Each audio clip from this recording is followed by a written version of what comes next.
Hi, I'm Shayna. And I'm Tracy, and we are the creators of The Pump and Dump Show. We are moms, but we were women first. And in this podcast, we explore what it's like to be a woman who also happens to be a mom. Before we were moms, we were women. Before we were moms, we were chillin'. We were pumping and dumping. We're talking about something. This is the Pump and Dump Podcast.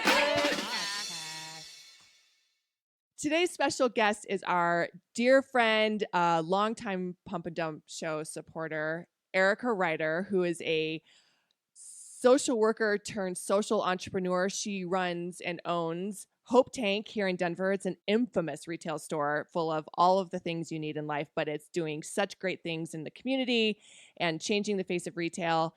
She is a mom of 2 kiddos, and she is just crushing it here in Denver. So welcome, Erika. Welcome, Erika. Thanks for having me. I want to hear your story. Let's talk about your story because this is the only time we're really a part of the story is when Erika, she had this tiny, tiny baby, and then she's at a Pump and Dump show, and she comes up to us after the show, and she's like, "Oh my fucking God, I'm fucking pregnant." And Truth. we were like, "Congratulations!" Well, that was baby 2. Yeah, that's what I mean. You already had a tiny one. Hence the F-bombs. Otherwise, yeah. Yeah, holy shit. You still have the same expression. It's still, sometimes I can go, it took me right back to the moment. Oh my I know. god! I remember where we were standing in the Yep. Clock Tower Yep. Cabaret. Yeah, I think your mom was there. Maybe. Isn't that when we talked about her making boob cupcakes too? Oh, Jesus. I After don't we know. moved on from I the don't know. shock. Your I don't mom know. is going to Your be a mom's whole other amazing. character Yeah. in this Yeah. conversation. You can interview her. I She's mean, probably intense. should. We probably Jesus. should. So, Erika, start from the beginning. How did you explain what Hope Tank is in your own words, and then tell us how you came to leave social work and move into this like very competitive, very difficult brick and mortar retail space, which I commend anyone trying to do. And then you're adding like a altruistic part on top of it and just guide us through your story. Well, let's see. So I was a social worker. I predominantly worked in the foster care field. I knew I was going to be a social worker kind of from little baby, tiny, walking around with a doctor's kit, and I wanted to fix everything. And I went through some crazy stuff as a little kid, and I think that was my natural coping mechanism was to try to fix stuff and try to help. And I used to take notes on everything. It was kind of it was a thing. They're just like notes that before I could write anything. So I everyone thought I would be going into the medical field, and that's what I also thought I was going to be doing. And I ended up learning about social work and realized that was the thing that would allow me to kind of do what I wanted to do and help people, and also allow me to like get to it quickly. And I also like to shift gears a lot, and so social work allowed me to work with different populations. I wasn't tied to any particular impact zone, so I could, really do different things and work with different people. So with this business I'm in now, I think, people want me to have had a plan. There wasn't a plan. There rarely is. There really wasn't. So I didn't go to business school, none of that. I was legit a social worker working in foster care, predominantly with youth in foster care. So I do have a long dedication and love for older youth. I think that they are often, really, really tricky. So that's what that means. So youth in foster care, because Yes. my brain was like, aren't they all youth? But youth So is the older youth- kids. Yeah. So the statistics for kids who are in foster care who have not been either placed, adopted, or returned to home after the age of 8 tend to have really, really rough outcomes, especially in Colorado. And so most of my work was actually with like the 16 to 21-year-olds. Oh, interesting. Oh, wow. Yeah. And Gosh. so That's like a 16-year-old that's just been floating through the system yes. their whole life almost, or Yes. a I mean, good portion of it. I had a kid who I think she was maybe 17. She had been in 27 placements. And so what I found was, we institutionalize these kids, and then their case closes and we throw them out into the world. And then we're really surprised that they don't do well. And so my frustration was always that I knew there were ways that people could get involved and support these kids uh, without necessarily having to be a foster parent. There are all these ways. We would do these like take a foster care kid to work day, where I would, get to bring these kids to a different experience. And it actually felt so painful because it was like, well, here's one day you get to see what the rest of the world feels they have an opportunity to do. Um, and then we take you back into this experience. And so what I wanted was to find ways to connect the community to these young people, to these issues in a really, really simple way that didn't allow people to feel this distance. Like, oh, if I don't have enough money, if I'm not a foster parent, if I this, if I that, I don't really have a connection or I can't really make a difference. And so that is kind of how Hope Tank was born, was this frustration that people would kind of say like, oh, it's so nice that you do that. And it was sort of patronizing, obviously, but it was also this disconnect that like these young people will be in our community whether you are involved or not. They will become adults. They will often become system involved, which means they will be dependent on social services because they haven't had a great setup. Right. And so, yeah, I knew I had all these ideas of ways to engage the community, and in my role as a social worker, that wasn't really in my purview. Like, my job was to provide, safety and get kids jobs, get them apartments, and kind of get them on their way. And all of us caseworkers knew that there was so much more that these kids deserved. But unfortunately, it just wasn't even in our opportunity. And so I felt like, there's got to be different ways that we can get these kids to a different space. And so that really is like my work in foster care definitely influenced and continues to influence like how I think about the world and how I think about connecting people to things that matter. And so, yeah, so it's a weird little journey. I was uh, lucky enough to go to South by Southwest.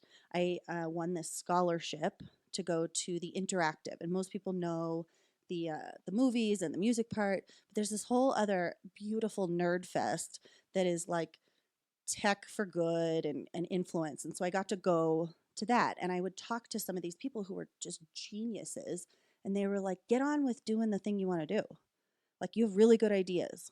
You're wasting time, kind of. And so it was sort of that kick in the ass that I needed.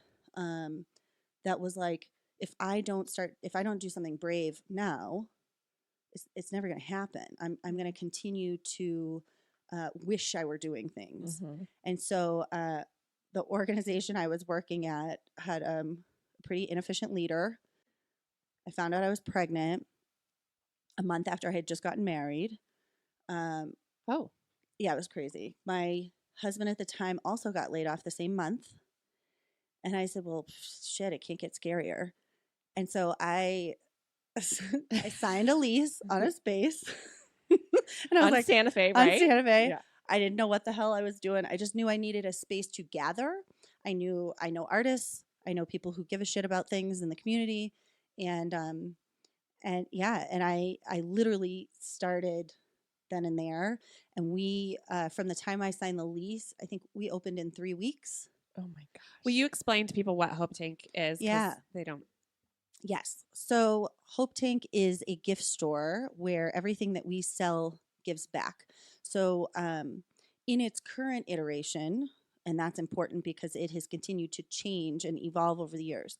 But what happens is if you go in and you buy something, it will come with a little sticker that says thank you, for supporting us, and we are highlighting an organization. So we partner with between 10 and 15 nonprofits, local grassroots nonprofits.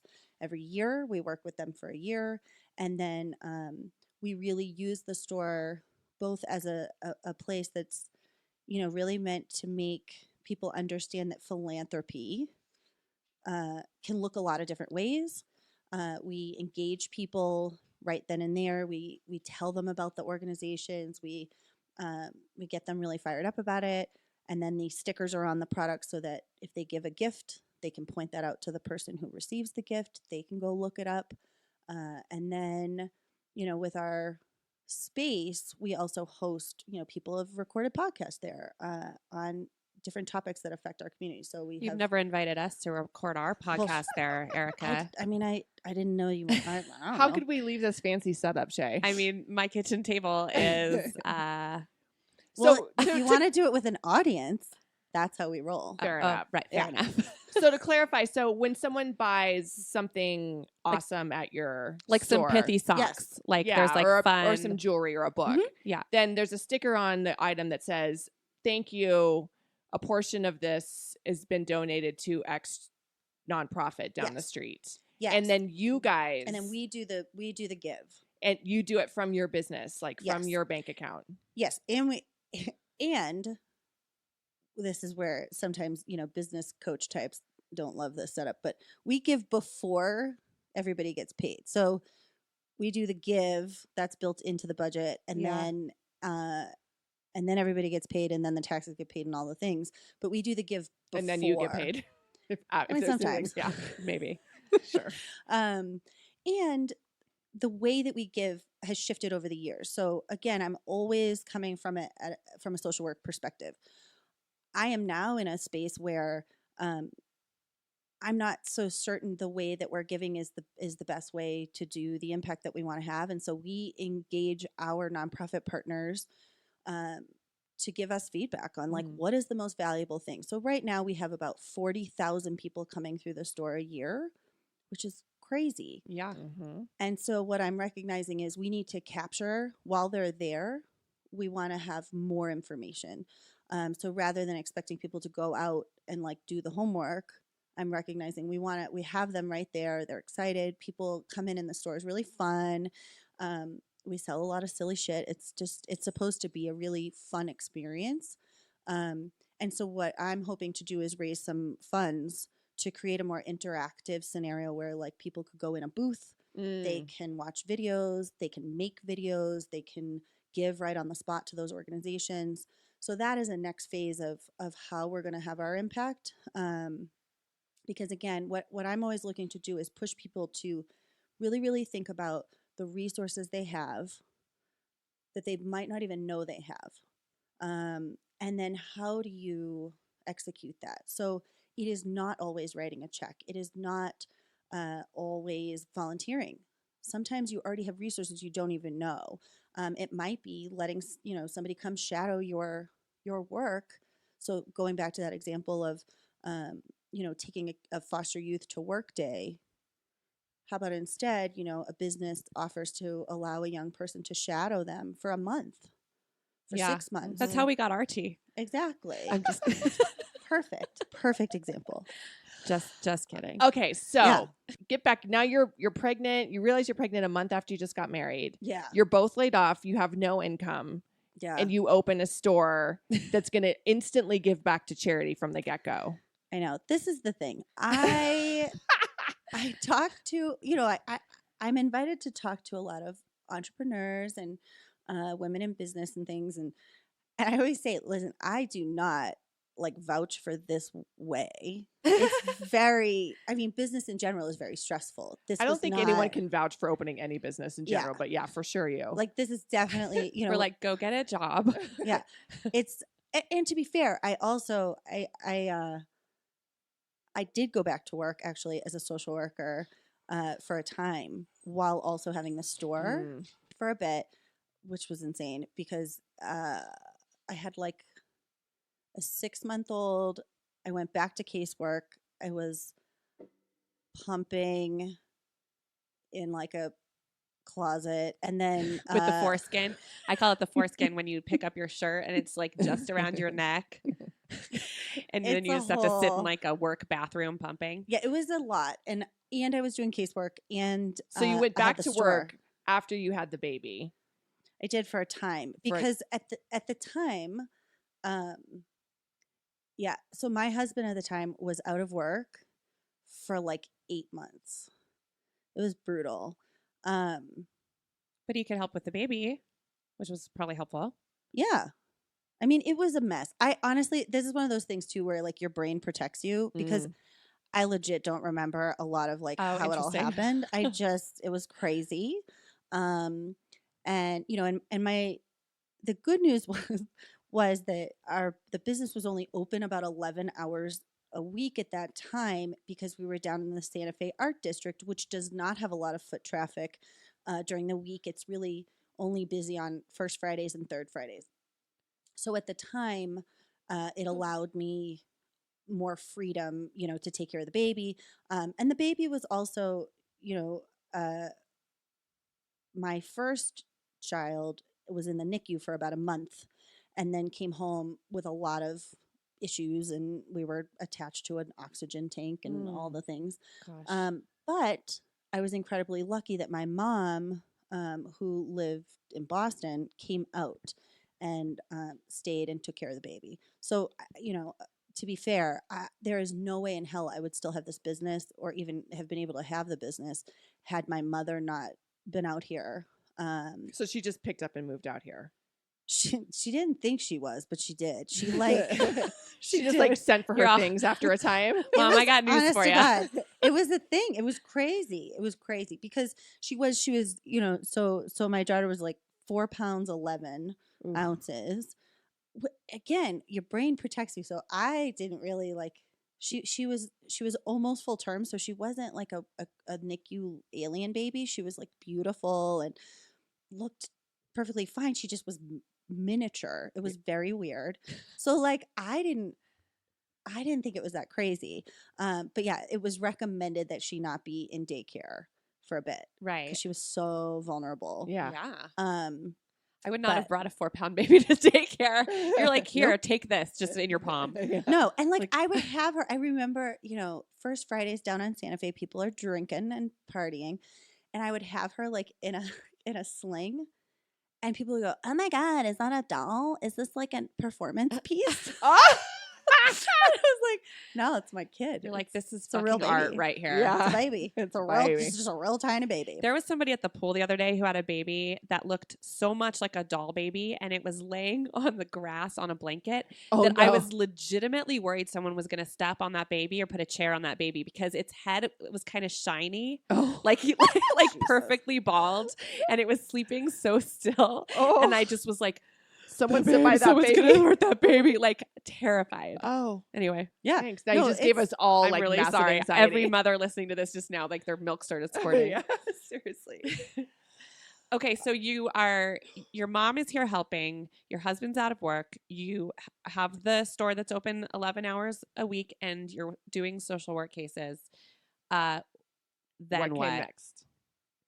So then, I knew that I had to either move the shop to a hop-in neighborhood or be done with this because it was not making enough money. And the whole point of social enterprise, and it's really important people understand, like we are a for-profit business that puts giving back at the forefront of the business, but we are a for-profit business. So I'm not able to like go for grants or any of this stuff. And so it has to make money to work. And so I crazily went after this space. I was obsessed with South Broadway. I loved that neighborhood.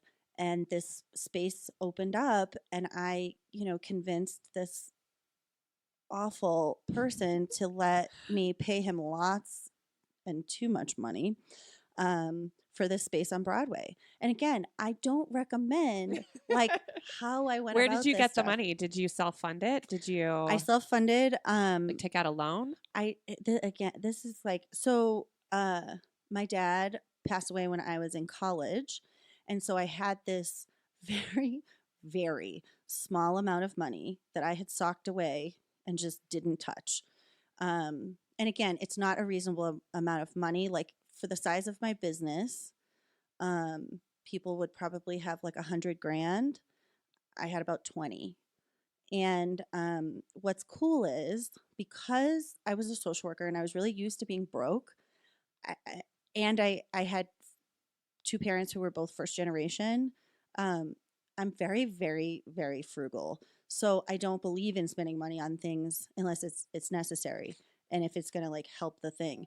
And so I didn't fall for all of the like, we have to make the store look perfect. We have to spend all this money on a mural or any of that stuff. It was really like, if we have good product and our store is about something that matters, the rest will come. Again, like a lot of what I do is around, frankly, like proving people wrong, that, you know, people do in fact care about where their money goes and how they spend it. They do care where things are from. And so when I started, it was very small, it was very specific. And then it was like, well, okay, people are going to buy, you know, I think a lot of people know we sell these crazy like unicorn masks and squirrel heads and just silly, stupid shit, because I realized people are going to buy it anyway. So while I don't necessarily endorse how they're made or any of that stuff, I'm very careful to say this is not necessarily produced in the way that I support.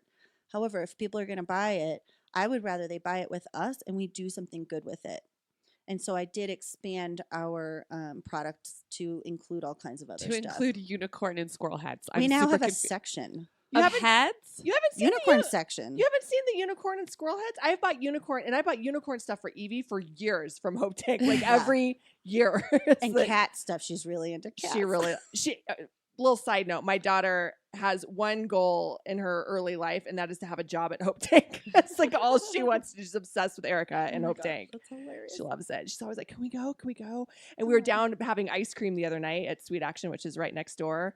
And I knew y'all were closed. And she wouldn't even believe me when I told her it was closed. We had to walk to the store and stare at the storefront to convince her that she couldn't go in. That is just Anyway. that's making me feel a little that. emotional. I like that. And you know what? But that is exactly what's been so fascinating. Is I will say, like, our young people, they drag their parents in. Like Kids always get it. they get it, Yeah. and it's not even, you know, something that I need to ever dumb down. It's very, very straightforward. I mean, my just turned 5-year-old, he is a maniac, recycler, activist, to the point of it's like a little mini me, and it's going to be a lot to keep up with his expectations about like plastic bags and all the things. But again, it's like they get it. So honestly, you know, they are, and showing them that they are a part of our ecosystem of community and the work that I do. They go to protests. They are there making posters. They are there, but they're also participating. They're not like props. They are part of it. So it's kind of amazing to see these young people really, really get it. And we sell really cool shit. So You it's, do. You really do. And we've got good, you know, one of the things I'm really proud of is how many books we sell. I could legit open a bookstore. And so I really curate books that are about issues that are really important in our community. Mm-hmm. But they're also books that, you know, show kids of color that are not just social justice books. They're just books. Yeah. We have books that reflect people's culture who shop with us. We have a very, very large gay and trans following, if you will. And people know that we are as safe of a space as you can create for people, because we never can say that we create an actual safe space knowing how the world is, but we do our best, and we procure products specifically for that. So, you know, we have pronoun pins, we have queer wedding stuff. It's not all just rainbows. It's also just reflective of culture. Of 2019. Yeah. Okay. So you move to you move to Broadway, and how did that shift? Change the game. Okay. This was before you were pregnant with number 2? Yes. Okay. Yep. This is when we met you. You were already on Broadway? You must No. because I remember when you said, I remember talking to you and saying, I'm leaving Santa Fe and I'm not sure if this is the most insane thing I'm gonna do. So Yeah, I mean, we must have met her. I met you guys when you were still at Local 46. Yeah. Right. At the bar. Outside at the bar. So it was like early days of Did you Pump say and Dump. outside at the bar? Was I just like smoking a cigarette outside? Definitely. Probably. We were definitely talking. And I had like a fangirl moment. It was really awkward. Oh my gosh. I certainly don't remember it being Yeah. awkward. For me. It was weird. Because I was just like, oh, this is so cool. And I will say, I know I have to give credit where it's due. So when I had Maeve, my friends, it was tough when you have a baby who has a lot of issues and people don't kind of know like how to behave and if things can be funny, and because it was all very, very serious. And my neighbors were like, you have to come to this comedy show. And I was like, dude, I don't. And I think Maeve was maybe like 2 months old. Oh my God. And I mean, she was like bitty bitty, and so I was like, you know what, I'm gonna do it, and I went, and then I ended up running into other friends who were there, so everybody was like so excited, and I tell people that constantly, like whether you need this or not, Pump and Dump was a place that really unified in ways that I think you guys sometimes don't even realize, because living in this neighborhood, not being from Colorado, feeling like kind of a weirdo a lot of times in our community, it can be very, very isolating as a parent. And so I didn't fit into like the yoga moms, and I didn't fit into a lot of the stuff here. I'm an East Coaster. I have a different deal. And it was awesome to see these moms who were sort of like trapped in the perfectionistic hellscape that is sometimes parenting. Like you're supposed to put on this and they, to me, they were holding it down and doing the thing. And then when you start hearing these index cards being written about like how fucked up your kid was this week, or what, how you fucked up as a parent, it was like, thank you for bringing us together and leveling the playing field a bit, like and also for me to like drop a little bit of my judgment. And I will say that continues to happen, where I'm kind of judgy and like, oh, you're perfect, and you make more money than me and everything, you don't give a shit and whatever. And then it happened the other night. I was walking the dogs, ran into this, of course the kids always know who you are, and they go, you're Miles's mom. Yeah. And then I end up talking to these parents. Well, we've been in school together now for 2 years. I've never spoken to this woman. Our kids have been in the same class. And like, she just unloaded on me and was really struggling, and their kids were struggling, and all of this stuff. And it was like, why the hell? We all have our shit. What are we doing? Yeah. And so I just, it is so important to have spaces where you can be vulnerable, you can be messy. And I think it's easy to couch it in like comedy and entertainment, but like what you're doing fundamentally is really, really important. Thank you. Gosh, we really needed to Wow. hear that today. Thank you so much. Gosh. I thank you. I'm gonna cry. I'm so tired. That's very, very kind. But that's I'm trying to create that vibe at Hope Tank, right? So it's like Mhm. everyone is always welcome. It has Mhm. nothing to do with whether they spend money or not. It's about engaging, having conversations. People slow down when they come into our store. Yeah. They Well, feel you allow people to connected. bring ice cream in. That's epic. Well, that happens too. I I mean, learned that's- that like week 1. Sure. Yeah.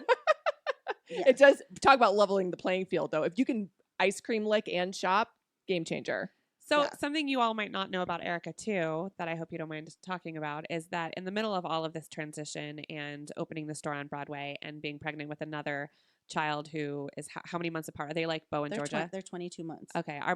My kids are 19 months. So it was like very littles with having another little in the middle of starting a business. You also got a divorce. Sure did. I did.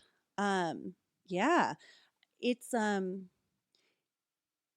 whole process is very strange. I'm not going to lie. It's not something I anticipated, and having 2 kids in the first 3 years of business was certainly a strain in all the ways, right? I like how you said business and not marriage. I know, It was I thought you were also the gonna first say- 3 years of marriage. That's Just fair. skipped over that Also part. that- Hence the divorce. true. I mean, yeah. I remember actually being at one of your things, and somebody's saying they made like a pact with their husband that they would just agree to not get divorced for 4 years. Oh, interesting. I've heard Oh, that before wow. too. Like they literally were like, We're gonna hang on. we're gonna hang on. So I get it. You know, listen, like, trusting that you're in like the darkest of times. and you are. Exactly. You Yeah, definitely yeah. are.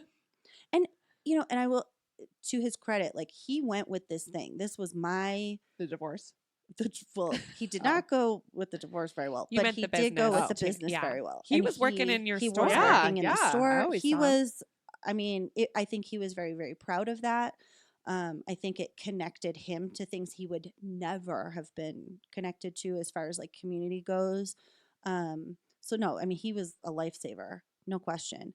But yeah, we had a lot of struggles, and I think you know, the truth is there are horrible statistics for relationships with babies in the NICU. Oh. There's like this, it is unbelievable. Wow. And I have a friend who runs Love for Lily, and they're local, and her baby was in the NICU for a long, long time and actually passed away. And you know, and when I saw her after I was divorced, she said, "Well, yeah, you guys were one of the, you know, 1 in 3 or whatever the hell the statistic was," Gosh. and kind of explained a little bit about like how, you know, when there's a crisis, you know, one of you becomes kind of the hero and one of you becomes the victim, and how do you then, when the kid is okay, how do you transition back at home? And so I will say, you know, parenthood sends some people kind of into a tailspin, and I think him losing his job and becoming a parent really, really, really did him in. Like he never kind of recovered. I mean, he has since now, but at the time, he, you know, it really took a toll that I was not particularly sympathetic to. I really wasn't, and Yeah. I, you know, it's, you know, it was really, really challenging. I will say, you know, we tried. We were separated. We tried, and then I found out I was pregnant with the kid number 2, and Oh, that was while you were separated? yeah, Oh, I didn't know that. I didn't realize that. that was a thing. I mean, and again, my timeline is pretty weird, but we were definitely in rough shape. Yeah. And so, you know, my journey with that was very, very clear cut, where I had already been through a pregnancy with this person. It was not a great experience. He acknowledges that he was just not a good partner. And he was wonderful before we got married, and parenthood changed our relationship significantly. Yeah. So yeah, I sort of said, we're gonna give this a year, because I knew there was no way in hell I'm gonna handle like 2 babies solo. And so almost a year to the day, he was out of the house. And our relationship is a million times better now. We are pretty good as co-parents. You know, we talk every day. He's very, very receptive to my input and how I'd like things to kind of go. And he's much happier, which makes him, you know, a better parent. But yeah, it's no joke. It was brutal. My friends sucked. Ooh. And yeah, it's a very cliche way. What do you mean your friend sucked? I think a lot of people, especially when you're kind of in the younger married place, like not younger like in age, but like when your marriage is kind Like of young, under 10 years. yeah, you're just trying to survive. And so when your friend goes through the thing, honest to God, I felt like people were worried if their wives hung out with me, they would leave their husbands. Oh, like it was like contagious? Because they were so miserable. Because a lot of people were just very unhappy. And I think it's amazing that divorce is a very fascinating social occurrence. Yeah. It affects everyone in a completely different way, but it actually does affect everyone. Yeah. Which is funny. I mean, it's the dissolution of a marriage. It's not, you know, you're not disowning your parents or any number of like horrible things you could do to another human, but it just shakes everyone to the core. Yeah. And I think I'm the friend who like comes to you when you're in trouble. I know how to handle a lot of crises. It's just my nature. Like I'm a good friend. And so I think when you're that friend to most people, they do not know what to do when you're kind of a mess. Yeah.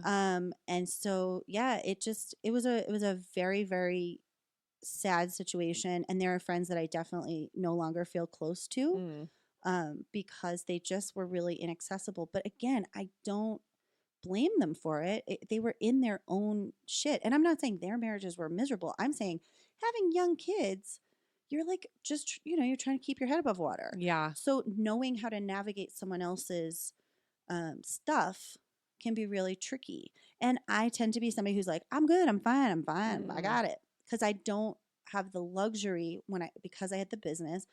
It is a luxury in my opinion. I'm not saying it's not necessary, but it is a luxury to practice self-care.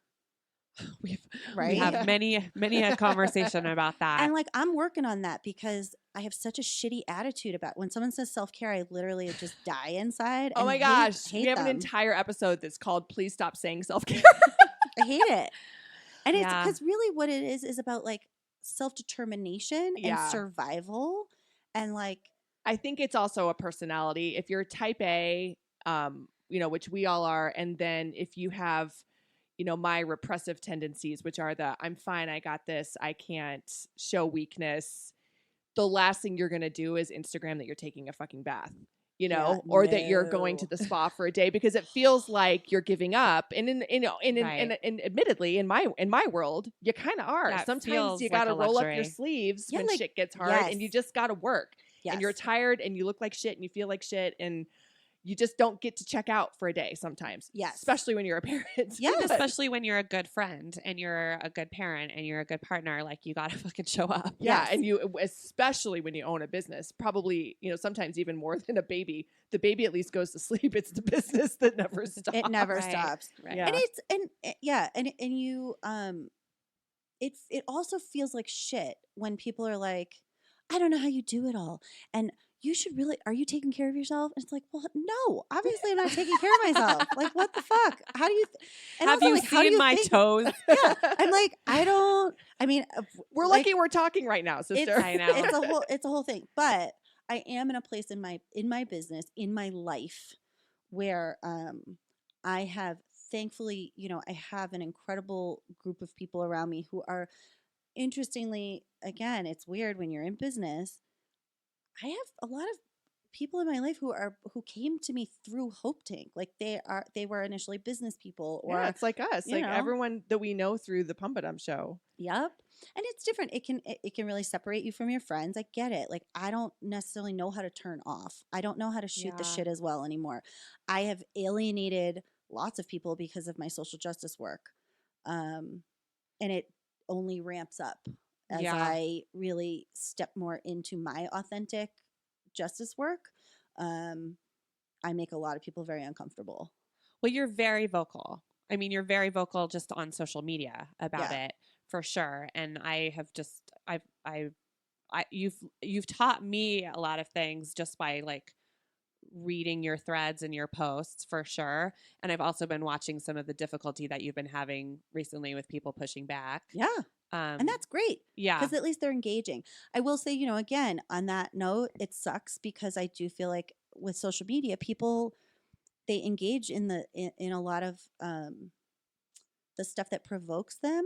Mm-hmm. But I post a lot of really hopeful things. Mhm. And my activism and my business is both about having a hell of a lot of fun, like celebrating people doing really good work, and also, yes, pointing out injustice. And so what's interesting is the stuff that people tend to engage in is like the stuff that pushes their button, but it is Right, not sure. the things where I'm saying, hey, go check out this organization that's doing something great, or check out this young person who's doing something, or hey, like last year, one of my dear friends, her son was murdered, and she is a huge activist in the community. Her organization, Mo Betta, like they're doing, I mean, she has been in the community doing work for everyone for like 20 years.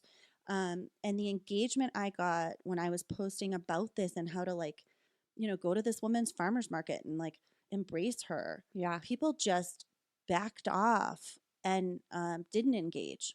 And so that has been a part Do you of think my they didn't engage? Like, what's the expectation in or that way? is it because I'm thinking of how many times I've just clicked through things you've posted and not necessarily engaged with? Doesn't mean I'm not engaged. I'm just not engaging. I'm doing what you're saying. I'm checking it out. And I think So that's an interesting point because I do think yeah, like it's one of those trippy like stupid social media components where people do look but they don't like. And yeah, so well, therefore more people don't see it. And so I do know people are listening.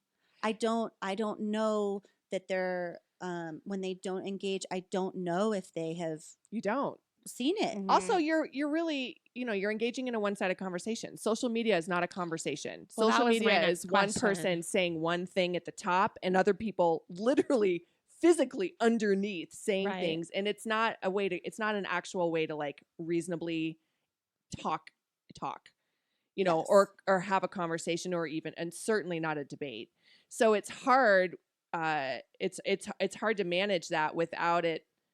It's always just going to be one-sided because either people are talking back at you and reacting to one thing without having a chance to interject and have a conversation around a table, or they're clicking through and they're going on and they're adding that as a layer into their life that they didn't Right. know about before. That's good to hear too, because I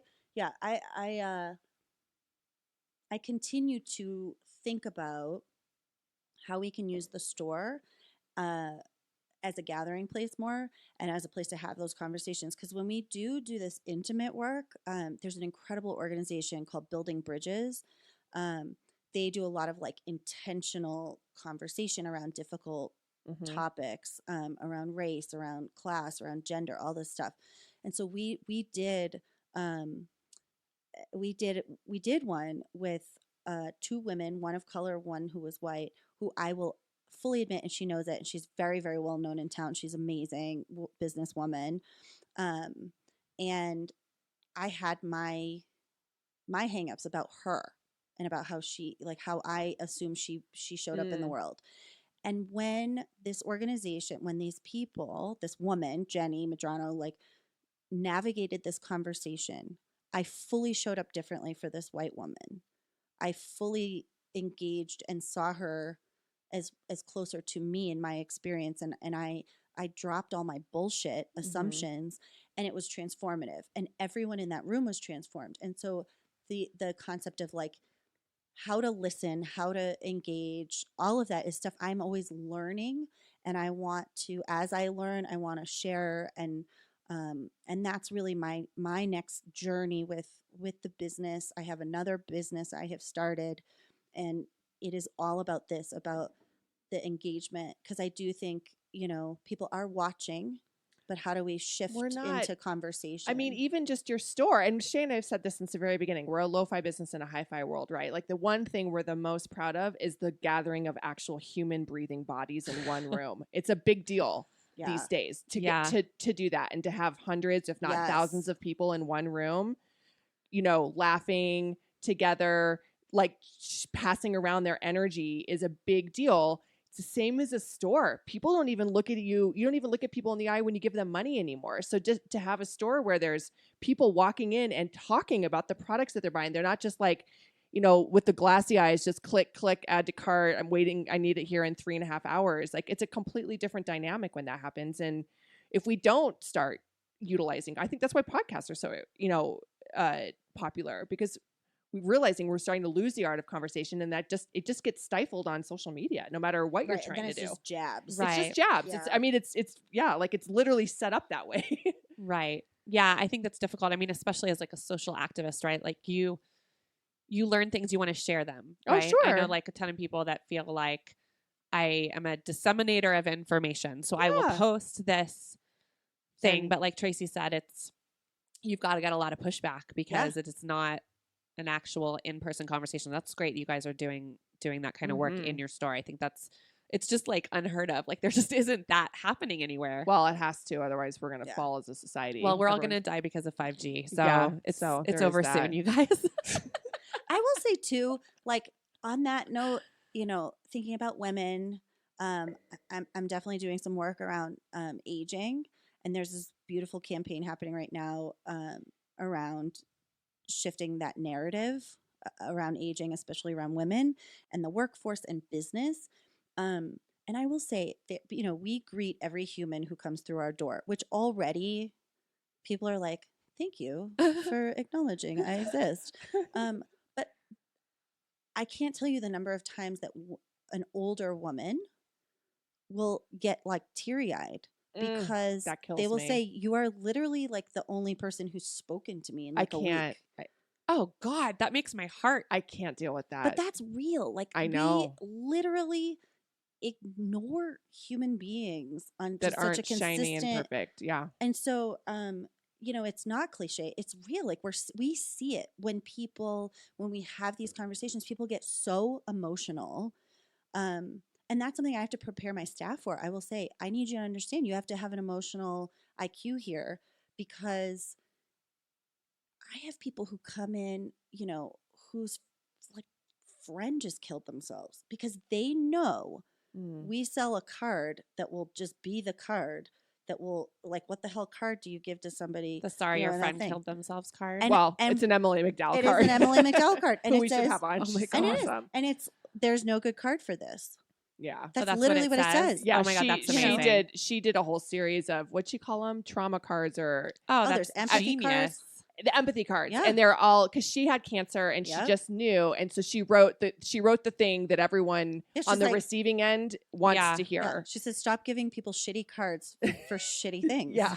Oh my God. And it's that, but it is. It's like knowing that there is a place. So Mhm. I am very proud of that. That Should like people be. can come in kind of chaos, and know, like if their friend's going through cancer treatment or whatever, if things are hard, we have people who come in, like, I'm not kidding, once a week, and you can tell that we might be the only people they've interacted with. Well, you know. it's that same thing. It does sound very cliche, but it is the one thing I say over and over to my kids where I say, I'm like going to cry saying it, but like, everybody's fighting a battle that you know nothing about. So always be kind. And I mean, it's just one of those things that's so flippin' true. And it's so easy. hard, and it's easy, but we get sucked up in our own little sphere, and it's hard to get up and look up and around the world, and it's hard to be vulnerable, which is a tough thing for a lot of people, because I think a lot of people are so on edge that if they do actually look someone in the eye and talk to them, that they might just break down and melt right there in the store, and that's a very scary thing because you're holding on so tightly just trying to get through your day. Yeah. I mean, that's how we feel about our awesome mom cards. It's like you're very afraid to give it to somebody, but when you do, that connection is so real and so appreciated. Well, it's like it's any charity. How many times are our kids like, I don't want to give this money to this homeless person, I'm scared. No, just do it, and like wait to see how you feel after it happens. Like you'll realize that the world isn't just an affront, but Well, Erika, you are hope slinging with the gods. I mean, she's a you're hope doing slinging goddess. I mean, you are just doing such great work, and we're so proud to know you. And if you guys live in Denver, please go check out Hope Tank and get some unicorn or squirrel heads. And if you need a personal shopper, Evie's available for product suggestions. Why do I think that the unicorn and squirrel heads are sexual? Is it like a sexual thing? Could be. Huh? I actually saw somebody brought in. they're not hard. They're so No, like they're soft. if your face gets smushed, it's cool. It's not going to hurt anyone. Somebody They get did suffocating. Yeah, there their is. maternity shoot Yeah. with a head on. No. It was the most incredible thing. And somebody Stop. it was like their sister-in-law or something. So the woman showed me. And see, this is where the social media makes me crazy. I'm like, please share that picture. sure. Yeah, and Welcome. tag Hope Incredible Tank. thing. Welcome to our life. But We get it. They were incredible. Oh. And they're incredible. And then, I do have to make a plug for something Yeah. different. So, Okay. so what has come from a lot of the work that I do is really about collaborating with other small business owners. And when I say small, I really actually mean micro, because small could mean a lot of things in this country. Micro business has sustained me, both emotionally and financially. So the people that I do business with are also in it. Mhm. And long story short, as a result of people constantly hitting me up for Do you know a Black owned business that does graphic design? Do you have a caterer that you like that is a woman owned business? Blah, blah, blah. I started this guide, and it is an open source free directory that is called the Hope Slingers Guide. And it lists out businesses based on if they are woman owned, queer owned, Black owned, Indigenous. And what it does is it gives people the power back to spend money with intention. So when people say, I support small business, we want them to think outside of just, going to like a flea market or Small Business Saturday, but think about who is your eye doctor, who does your accounting, who are you supporting with your dollars each day, and just do an evaluation. Just like start to pay attention of where you spend your money. And then this was really a way to make it easier for people to really change it up and to look at that. So we want for that thing to just grow and grow and grow. It's super organic. And it's been really So where can you powerful. access it? It's right now. It's on the Hope Tank website. It will always be a link Okay. on the Hope Tank website. But it's something that I'm very, very lucky to have some really awesome leaders and advisors in the community who represent those communities. This is all Denver based. This is all Denver based now, Okay. but the goal is that it will be something where you can land in any city. Because obviously I'm from Boston, so the next one's got to be Boston. But so that you can land and navigate a city with intention, right? So you can go to the coffee shops. You can, like Debbie Shear. You can find an Just find Debbie auctioneer. Shear. Everyone find knows her for- Debbie Shear. You could just land in a city and be like, Literally. "Debbie, Where's Debbie?" Debbie, where's Yeah. Debbie?" They're like, oh, she's right there getting her vegan muffin. Right. Yeah. And literally like and that's and Debbie's a great example because she's really expanded her business. Mhm. And so being a comedian but also being an auctioneer and and being a leader in how to talk about parenting and parenting kids of color and all of this stuff, right? So being able to support her in a much more concrete way, and to promote you guys in ways that are intentional. It does matter that it is a woman-owned business. It does matter who's at the helm. It does. It really matters. And so if we Because we should be diversifying. Is that why? Yeah, because there are ways to infuse impact in every move you make. And I believe the only way to so we're all across the country dealing with gentrification, right? People they kind of swath that. They don't really say what that means. And really, to me, what it means is we are depleting communities of wealth while bringing more wealth to different people. And so I believe that if we are intentional about sustaining these businesses in communities that have often been marginalized, we can kind of balance out this growth with some justice. And so I am working towards, community wealth, which means health and wellness, right? You need But everybody not in the self-care, mix. for the love of God. No, I mean, Just only jokes. if there's time. It's never time. Well, but- that's that it's almost just like it's going back to just, I think a lot of people just don't know how to access a business that's not a corporation because that's the easiest thing that's advertised. So, you say it matters, and I don't disagree with you, but I also just think it matters to support small businesses, micro businesses, Which, by the way, I'm only going to refer to my tits as micro tits now. as you should. I'll make you a t-shirt. Thank you. That's just not, that just isn't the big shiny corp, and I Yeah. think Yeah.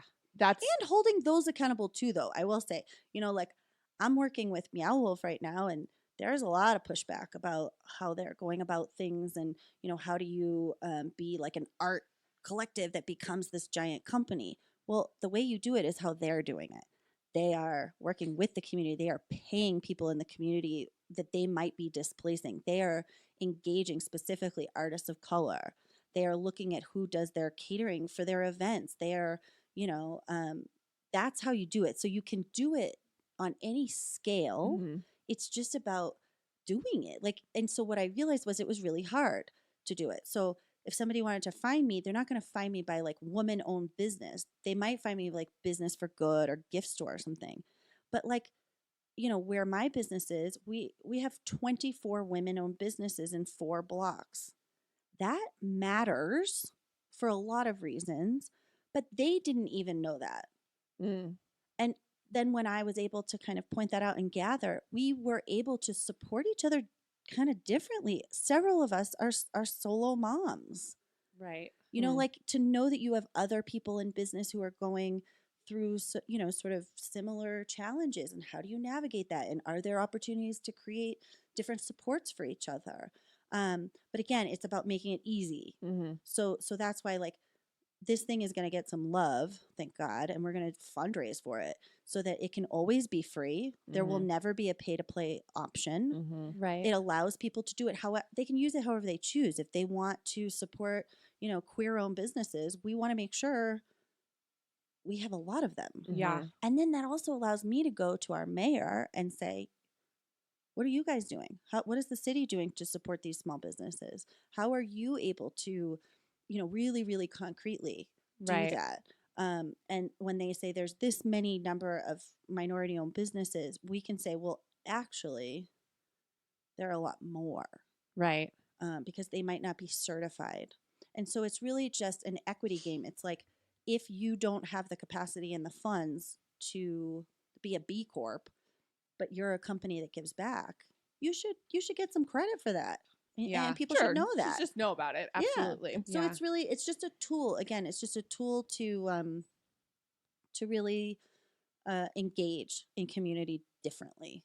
Okay. It's fun. It's really like You're people get really fun. proud about it. Like, You're I fun. did, like if you can just skip one big box Yeah. store a day. Well, I mean, holiday shopping is always a Hope Tank. I always feel like, gosh, if you're going to go and spend all this money on gifts, where do you go? You gotta hope. You got to go to Hope Tank. That. Erica, you are a delight. Thank you so much for giving us all of your wisdom and telling us your story. It's really incredible that you've been able to dedicate so much of your time and effort, as well as being a mom at the same time. It's really Um, incredible how fantastic your hair looks right now. It's true. It's when you cut your own bangs and you let it go long enough. I love it. People think it's on purpose. I'm gonna do it. You're awesome. You guys check out Hope Tank. We'll put all the links in our show Mhm. notes. Erica, thank you. Thank you.